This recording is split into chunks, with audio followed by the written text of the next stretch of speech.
সারা দিন ঘরে শুয়ে বসে থেকে থেকে লাইফস্টাইলটা একদম ছন্নছাড়া হয়ে গেছে। তাই এখন থেকে আমি ঠিক করেছি প্রত্যেক দিন সকাল সকাল ঘুম থেকে উঠে লাঞ্চের একটা করে আইটেম আমি রান্না করব। এবং সেই মতন আমি ব্রেকফাস্ট করে রেডিও হয়ে গেছি রান্নার জন্য। আর প্রসঙ্গ যখন চিকেন রান্নার, তখন আমার এনার্জিটা একটু বেশি হাই থাকে।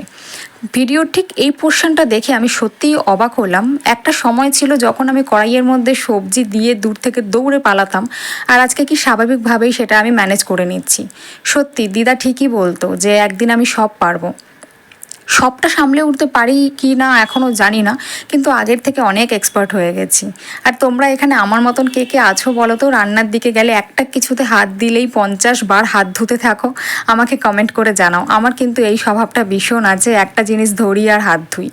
যাই হোক, আমি অতটাও এক্সপার্ট হইনি এখনও যে মা তোমার মতন সবটা সামলাতে পারবো। আমি খুবই হাঁপিয়ে গেছি। অলমোস্ট আমার রান্নার ডান, খাওয়াও হয়ে গেছে। খাওয়ার পরে একটু মিষ্টি মুখ করলাম।